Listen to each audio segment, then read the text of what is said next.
Happy New Year, everybody. Jimmy in the studio, 2019. Welcome to it. And hopefully 2018 was a good year for all of you, although it was not a good year for me personally since I lost two of my closest friends at the end of the year. My friend Billy and my dear friend Tilda.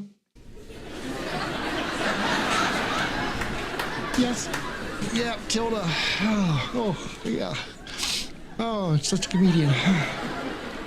Anyway, Tilda Whirl was her name. Yeah, I know. Yeah, weird name, but yeah, her name was Tilda Whirl. Yeah, cool.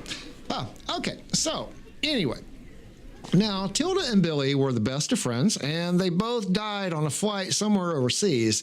And they sent me messages on the flight that they were having problems on. I thought they were joking, because this was a picture that Tilda messaged me about the girl sitting next to her having an issue about the engine. And I was like, oh, that's very funny. And then Billy messaged me this picture about the flight attendant and her issues. And I'm like, okay, well, maybe they're serious. I don't know. But anyway, since they were both practical jokers, I didn't take their messages seriously.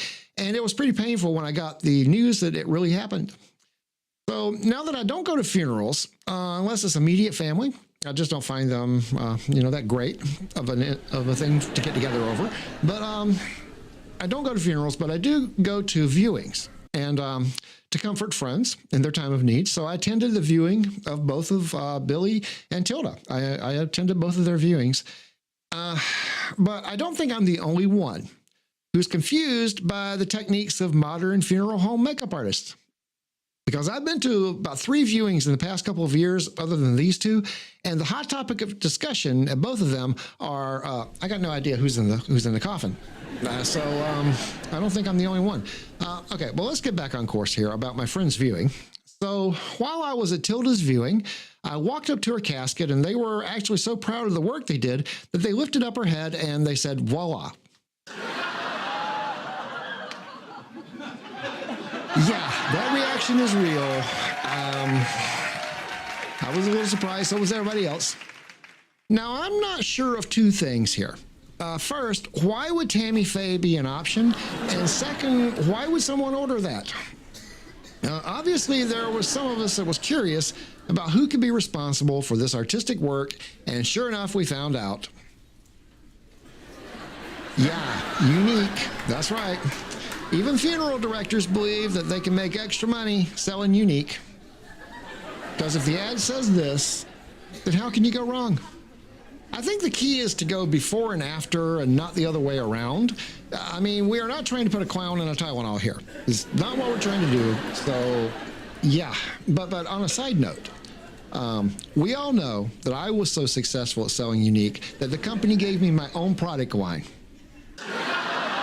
That's right, Jameek. Why Jameek? Well, why not? Because if you ain't got this, you ain't got it. Takmakula, chica. All right, yeah. Jameek. Okay. Now, even though, I know I got off guard here, but even though Tilda turned out to be a disaster, Billy's viewing actually turned out to be a lot better. Because this body artist was actually really good at making Billy look like a young George Michael. Yeah, I'd say, it was just like, wow, he did a good job. Well, I come from that era. I remember Wham. I mean, yeah. Looked just like George Michael. And to my surprise, this is actually what Billy had requested. But the coolest surprise is that Billy had left me 3 Wham albums that were limited edition and never released to the public. They were Wham Bam, No Thank You Ma'am, Wham, Make It Big Please, and the ever-famous Wham, Shit Your Pants. I remember, you may not have ever heard of this, but I remember back in the 80s, and we would all get together and we would party. We had our smoke, we had our drink, we had our friends, girls, women, and it was like, hey, what should we listen to? And somebody would always yell out, Wham, Shit Your Pants. Yes, that's good.